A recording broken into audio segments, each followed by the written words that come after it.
ایک بندہ مجھے کہنے لگا اس دن آپ عید کیوں نہیں مناتے؟ میں نے کہا بیٹا نہ اتنی پیدائش کی خوشی منا کہ تجھے وفات بھول جائے، نہ اتنا وفات کا غم لے کہ نہ تجھے پیدائش بھول جائے۔ مجھے کہنے لگا وفات، غم تو وہ منائے جس کا کوئی مر گیا ہو، میرے پاک پیغمبر زندہ ہیں۔ میں نے کہا زندگی تو میں بھی مانتا ہوں، لیکن وہ وفات کے بعد قبر مبارک کی زندگی ہے، وہ تو وفات کے وعدے کے بعد ہے۔ رسول اللہ صلی اللہ علیہ وسلم پہ وفات حسرت آیات کا وعدہ پورا ہوا، قبض روح ہوا، اللہ کے رسول صلی اللہ علیہ وسلم دنیا سے تشریف لے گئے، قبر مبارک کی زندگی ہے۔ اہل حق مانتے ہیں الانبیاء احیاء فی قبورہم یصلون، انبیاء کرام اپنی قبروں میں زندہ ہیں اور نمازیں پڑھتے ہیں۔ میرے پاک پیغمبر کی زندگی کے ہم قائل ہیں۔ حضرت ابو ہریرہ فرماتے ہیں حضور پاک نے فرمایا من صلی علیہ عند قبری سمعتہ، میری قبر پہ درود پڑھو گے میں خود سنوں گا، ومن صلی علیہ من بعید اعلمتہ، دور سے پڑھو گے مجھ تک فرشتے لے آئیں گے۔ میں نے کہا میں تو مانتا ہوں، لیکن یہ کیا مطلب کہ جس کا کوئی مر گیا ہو وہ وفات کی بات کرے؟ وفات تو ہوئی ہے۔ کہتے ہیں نہیں قبر میں زندگی مل گئی ہے تو ہم موت کی بات نہیں کرتے۔ میں نے کہا یہی بات ہے، قبر میں زندگی ملی ہے تو بھنگڑے بنانا شروع کر دے، باجے اور باجیاں نکالنا شروع کر دے، یہی بات ہے؟ اچھا ذرا جگر تھام، دل پہ ہاتھ رکھ، سینے پر ہتھیلی رکھ، اب میری باری آئی ہے، ادھر آ ستمگر ہنر آزمائیں، تو تیر آزما ہم جگر آزمائیں۔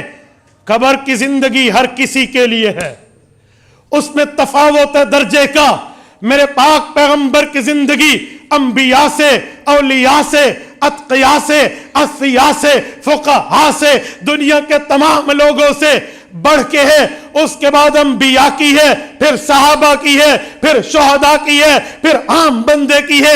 زندگی قبر میں ہر بندے کو ملتی ہے، کسی کو ملتی ہے صرف عام حالات میں گناہ گار ہے، عذاب سہے گا، نیکوکار ہے، راحتیں ملیں گی۔ وہ شہید ہے، بدن کو مٹی نہیں کھائے گی۔ وہ صحابی اور نبی ہے، بدن محفوظ ہے، نبی قبر میں نماز پڑھتے ہیں، رتبہ بڑھتا جائے گا، حیات کا درجہ بڑھتا جائے گا، مرتبہ بڑھتا جائے گا، زندگی کے درجات بڑھتے جائیں گے۔ لیکن زندہ تو ہر بندہ ہے، اس نے قبر میں سوالوں کے جواب دینے ہیں۔ فرشتوں نے پوچھنا ہے من ربک، اس نے کہنا ہے ربی اللہ۔ فرشتوں نے پوچھنا ہے من نبیک، اس نے کہنا ہے نبی محمد صلی اللہ علیہ وسلم۔ فرشتوں نے پوچھنا ہے ما دینک، اس نے کہنا ہے دینی الاسلام۔ اس نے جواب دینے ہیں۔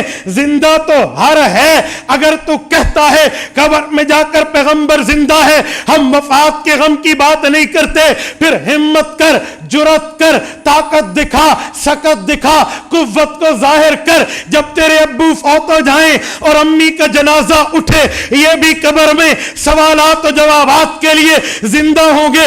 تو ڈھول بجانا، زندہ ہوں گے تو باجے بجانا، زندہ ہوں گے تو بھنگڑے ڈالنا، زندہ ہوں گے تو چراغاں کرنا، زندہ ہوں گے تو جھنڈیاں لگانا۔ کہنا غم تو وہ منائے جس کا کوئی مر گیا ہو، اور قبر میں زندگی مل جاتی ہے، کرے گا تو؟ کہتے جی نہیں۔ میں نے کہا کیوں؟ کیا رسول اللہ صلی اللہ علیہ وسلم کی وفات حسرت آیات کو تو یوں مٹا دے گا؟ عجیب بات ہے۔ اللہ کے رسول صلی اللہ علیہ وسلم کی وفات کا صدمہ جب صحابہ پہ آیا تھا، خدا کی قسم ایک صحابی ہل لگا رہے تھے، ہل چلا رہے تھے اپنی کھیت میں۔ کسی نے بتایا آج اللہ کے پیغمبر دنیا سے رخصت ہو گئے۔ اس نے ہاتھ آسمان کی طرف اٹھائے، کہا اللہ تیری آنکھیں، مجھے جو تو نے مجھے آنکھیں دی ہے یہ بہت بڑی نعمت ہے، میں ناشکری نہیں کرتا، دست بستہ عرض کرتا ہوں اللہ مدینہ جاتا تھا، ان آنکھوں سے سرور دو عالم کی زیارت کر کے، شربت دیدار پی کے اپنی آنکھوں کو زیارت نبوی کا سرما لگاتا تھا۔ اب حضور نہیں رہے، اللہ میری آنکھیں اٹھا لے، کہاں جاؤ گے؟ رسول اقدس صلی اللہ علیہ وسلم کا دراز گوشت تھا جس پہ حضور سواری فرماتے تھے، یہ عفور اس کا نام ہے، یہ ایک حیوان ہے، اس پر اللہ کے رسول سواری فرماتے۔ جب وفات ہوئی اللہ کے رسول کی، اس نے جان دے دی کنویں میں گر کے۔ یار بات کرتے ہو، حضرت سیدنا عثمان غنی رضی اللہ تعالیٰ عنہ گزرے، حضرت عمر گزرے، حضرت عثمان بیٹھے تھے، انہوں نے سلام کیا۔ حضرت عثمان غنی کو وفات کے غم میں مشغول ہونے پر پتہ نہ چلا۔ حضرت ابوبکر صدیق کو کچھ دنوں بعد حضرت عمر نے شکایت لگائی، میں نے سلام کیا، مجھے عثمان نے سلام کا جواب نہیں دیا، وجہ کیا ہے؟ مجھے جواب نہیں ملا۔ حضرت عثمان کو بلایا گیا اور پوچھا گیا، انہوں نے کہا جی مجھے تو نہیں پتہ، میرے تو سامنے نہیں ہوا۔ حضرت عمر نے کہا میں نے خود سلام کیا۔ جب پوری بات کی تو کہا میں تو حضور پاک کی جدائی کے غم میں مدہوش تھا، مجھے نہیں پتہ آپ گزرے اور سلام کیا، تو کیا میں بھنگڑے مٹاؤں گا؟ خوشی غمی تو وہ کرے جس کا کوئی مر گیا ہو، نعوذ باللہ۔ یہ کیا تبرعوں کی باتیں آج مشہور ہو گئی ہیں۔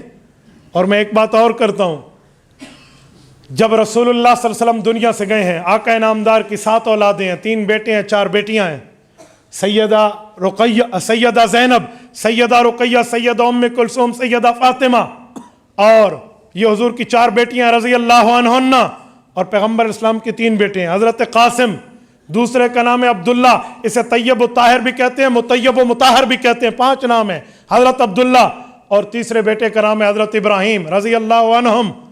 پیغمبر اسلام کی سب اولادیں دنیا سے رخصت ہو گئی تھی حضور کی موجودگی میں، سوائے حضرت فاطمہ الزہرا کے رضی اللہ عنہا۔ ایک حضرت فاطمہ الزہرا اس دھرتی پر زندہ تھیں، اپنے والد مکرم کے غم کو، جدائی کے صدمے کو حضرت فاطمہ نے کیسے بیان کیا ہے؟ فرماتی تھی صبت علی مصائب لو انہا، اللہ اکبر، اے کاش آپ کو عربی آتی اور اس جملے میں آپ اتر کے اس میں غم کی فیلنگز کا احساس کرتے کہ اماں زہرا کیا فرما رہی ہیں۔ صبت، یہ میں یوں انڈیل دوں نا، یہ گلاس پانی بہ دو تو ویٹ دیتا ہے، اس کو کہتے ہیں سبا یا سبو، برسا دینا۔ انا سببنا الماء سبا، قرآن کہتے ہیں ہم نے پانی برسایا ہے آسمان سے۔ صبت علی مصائب لو انہا، اماں فرماتی ہیں، اماں فاطمہ رضی اللہ عنہا، میرے والد مکرم کی جدائی نے میرے اوپر غموں کو بہا دیا، یوں برسا دیا۔ صبت علی الایامی سرنا لیالیا، روشن دن پر یہ دکھ آتے تو وہ کالی رات بن جاتا، روشن دن پر یہ دکھ آتے وہ کالی رات میں بدل جاتا، سرنا لیالیا۔ اور اسی مہینے میں وفات رسول اللہ کی، اور میں خوشی خوشی کی بات کر کے وفات کو ہٹا دوں۔ تبارك الذي نزل الفرقان على عبده ليكون للعالمين نذيرا